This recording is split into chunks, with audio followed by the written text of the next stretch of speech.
Hey everyone, myself Pranjal and I scored 646 in E 2024 and this year in E 2025 I am scoring around 569.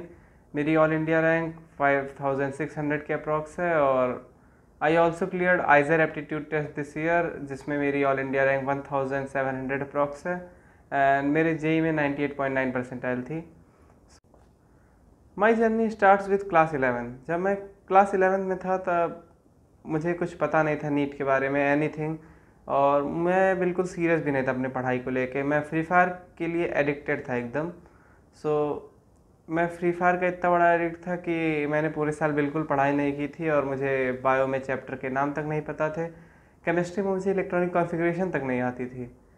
और twelfth में मैंने जब पढ़ाई शुरू की तो मुझे बहुत प्रॉब्लम्स हुई थी बिना 11th के टॉपिक्स जाने, और मुझे इलेक्ट्रॉनिक कॉन्फ़िगरेशन के बिना डी ब्लॉक जब पढ़ाया गया था तो मुझे वो लिटरली समझ ही नहीं आ रहा था कि कैसे क्या हो रहा है। 1s2 2s2 2p3 2 कुछ बिल्कुल मेरे पल्ले ही नहीं पड़ता था। मैं बस ऐसे बैठा रहता था बोर्ड के सामने और मुझे कुछ समझ नहीं आता था।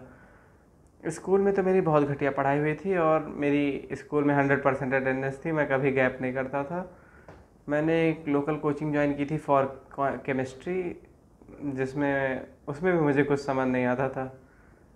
जब मैंने प्री बोर्ड दिया तो मैं फ़िज़िक्स में 70 में 20 नंबर पाया था। मेरे घर पे इसका बहुत ज़्यादा मजाक उड़ाया गया था क्योंकि 70 में 20 लाना बहुत ही बेकार स्कोर है आई थिंक। तो मैंने बोर्ड में 95 स्कोर कर दिया सिर्फ एक महीना पढ़ाई करके।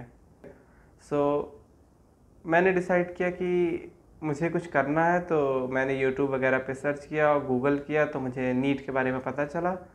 मैंने नीट देने का डिसाइड किया। मैंने आसपास की लोकल कोचिंग में पता किया नीट की तैयारी, बट मुझे कुछ उतना समझ नहीं आया तो आई डिसाइडेड टू ज्वाइन आकाश।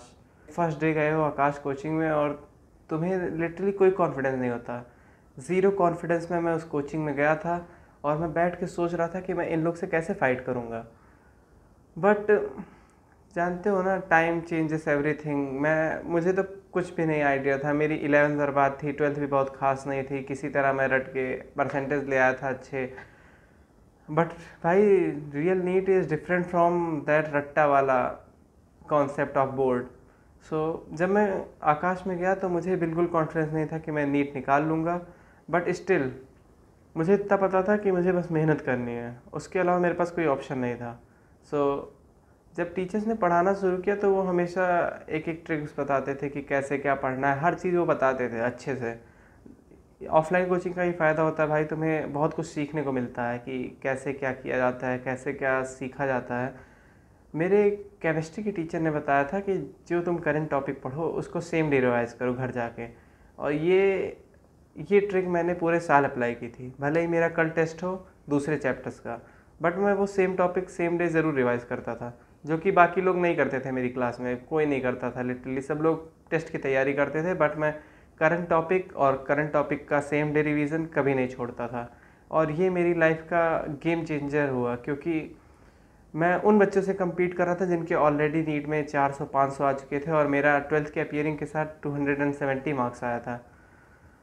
मैं 400 और 500 और 570 80 इन सब लोगों से कम्पीट कर रहा था उस आकाश कोचिंग में, जिसमें मुझे ज़ीरो कॉन्फिडेंस था कि ये लोग तो मुझसे बहुत आगे थे ना। मतलब उन लोग की 11th भी स्ट्रांग थी, 12th भी स्ट्रांग थी, उन लोग के अच्छे नीट में मार्क्स भी आ चुके थे। So I sacrificed my sleep whole year.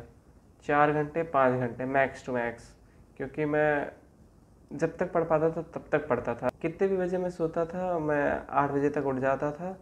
मैं चाहे 3 बजे सोया हूँ या 4 बजे सोया हूँ, मैं 8 बजे उठ जाता था क्योंकि मैं 9 बजे क्लासेस के लिए निकल जाता था। और यही मेरा पूरे साल का शेड्यूल था। मैंने आकाश की सारी मॉड्यूल्स की थी, उसका नो योर एनसीईआरटी मैप सब कुछ किया था भाई, जो कि बहुत ही मुश्किल से होता है अगर तुम 11th और 12th बर्बाद किए हो, तुम्हें कुछ ना आता हो। और मैंने मल्टीपल टाइम्स रिवीजन किया था भाई, मतलब जितनी बार तुम कर पाओ उतना करो। मैंने हर चैप्टर को इतनी बार रिवाइज कर डाला था, अपने नोट्स को, अपने मॉड्यूल को भी पढ़ लिया था। मैंने मॉड्यूल भी पढ़ी थी लिटरली, जो कि मुझे पता नहीं था कि नहीं पढ़ना होता, बट मेरे टीचर्स ने कहा था तो मैंने मॉड्यूल भी पढ़ लिया था। यही सब करके एट लास्ट बहुत ही प्रेशर बन गया था 1 जनवरी फरवरी में, क्योंकि मुझे करंट टॉपिक भी संभालना रहता था और आने वाले टॉपिक्स भी जो नए होते थे उसे भी पढ़ना रहता था। मेरे लिए सब कुछ नया था, क्योंकि मैंने 11th पढ़ा नहीं था और 12th भी मेरी वीक ही थी। सो मेरे लिए सब कुछ नया था। मुझे बहुत ही स्ट्रगल करना पड़ा था, बहुत ही प्रेशर था कि मुझे नई चीज़ें भी सीखनी थी, पुराने भी रिवाइज करने थे, उसमें मॉड्यूल्स भी करनी थी, टेस्ट भी देने थे। मेरी इस पूरे साल की आकाश की जर्नी थी जो मैंने की थी, और मेरे 646 मार्क्स आए थे नीट 2024 में। और फिर से मैंने ड्रॉप लिया क्योंकि मेरा सिलेक्शन नहीं हुआ था एक नंबर से, और 647 मार्क्स पे कट ऑफ गई थी। तो मैंने फिर से ड्रॉप लेने का डिसाइड किया और मैंने ड्रॉप लिया। फिर से मैंने आकाश में ड्रॉप लिया, बट इस बार मैंने पढ़ाई पूरी PWD से की थी, ऑनलाइन, प्योर ऑनलाइन पढ़ाई की थी मैंने। और टेस्ट देने में आकाश में जाता था रेगुलरली। मैंने बहुत सारे ऑफलाइन टेस्ट दिए थे, रेगुलर बैचेस के टेस्ट के अलावा भी हम लोग टेस्ट देते थे जो कि हमारे ब्रांच मैनेजर करवाते थे। पढ़ाई मैंने बहुत कम की थी और इस साल मैंने टेस्ट बहुत ज़्यादा दिए थे। सो सेकेंड ड्रॉप में प्रॉब्लम ये थी ना कि आई वॉज कम्प्लीटली ब्रोकन। मतलब मेरा पूरा कंप्लीट मेंटल ब्रेकडाउन हो चुका था, पूरा कॉन्फिडेंस ख़त्म हो चुका था, क्योंकि कोई भरोसा नहीं था। NTA फिर क्या करता, फिर स्कैम कर देता, कुछ भी कर देता, क्योंकि मेरा ऑलरेडी एक नंबर से सिलेक्शन रुक चुका था पिछले साल। फिर भी मेरा पूरे साल सिर्फ मेन फोकस था अपने मेंटल हेल्थ पे ध्यान देना और हर दिन 10 घंटे पढ़ाई करना मिनिमम। मैं टाइमर लगा के बैठा रहता था और टाइमर लगा के ही पढ़ता था। जिस टाइम मेरा प्रोडक्टिव पढ़ाई होती थी उसी टाइम टाइमर ऑन रहता था, फिर मैं ऑफ़ करके अपना डेली रूटीन वर्क करता था जो भी होता था। तो फाइनली वो दिन आ चुका था जिसके लिए मैंने अपने 2 साल सेक्रीफाइस किए थे, मेरी नींदें कुर्बान की थी और बहुत सारे स्ट्रगल किया था, सारे ट्रॉमास झेले थे। 3 तारीख की रात को मैं सोने गया और मुझे नींद नहीं आ रही थी। मतलब जिस पेपर के लिए मैंने 2 साल तैयारी की, बहुत ही स्ट्रगल किया, बहुत ही मेहनत किया, दिन रात एक कर दिया, नींदें कुर्बान कर दी, उस दिन भाई उस पेपर के लिए मुझे नींद ही नहीं आ रही थी। इतना पता नहीं क्या क्या दिमाग में चल रहा था, मैं इतना स्ट्रेस में था, मुझे पता ही नहीं चल रहा था मेरे साथ हो क्या रहा है। मैं सोने की कोशिश कर रहा था फिर भी मेरी नींद आई नहीं थी। मतलब नीट 2025 जो इतिहास का टफेस्ट पेपर माना जाता है उसको मैं बिना सोए दे कर आया हूँ। ये मेरा सबसे हॉरर एक्सपीरियंस था मेरी लाइफ का, क्योंकि मुझे बहुत डर लग रहा था कि कहीं मुझे एग्ज़ाम हॉल में ही ना नींद आ जाए, मैं रात भर नहीं सोया हूँ। बट स्टिल एक हिसाब से मेरा पेपर ठीक भी गया था, but up to the mark नहीं था। बिकॉज भाई वहाँ पे एग्ज़ाम हॉल में इतना ख़राब इन्वायरमेंट होता है। वहाँ पे वो टीचर्स पहली बात तो पूरे 3 घंटे बात करते रहते हैं आपस में, पता नहीं क्या क्या, और उसमें भी पता नहीं कितनी बार साइन करवाते हैं। और उसमें भी मेरे हॉल में तो लाइट भी नहीं थी, मुझे सही से दिख नहीं रहा था, क्योंकि मैं यहाँ पे ट्यूबलाइट्स लगा के रखा हूँ सामने ही। मेरी आदत पड़ी थी ढेर सारी लाइट में पढ़ने की, और वहाँ पे इतनी कम लाइट थी कि मुझे सही से दिख भी नहीं रहा था। स्टिल जो भी हुआ उससे मुझे फ़र्क नहीं पड़ता, जो भी हुआ मेरी अच्छी रैंक आ गई है और मुझे अच्छा मेडिकल कॉलेज मिल जाएगा।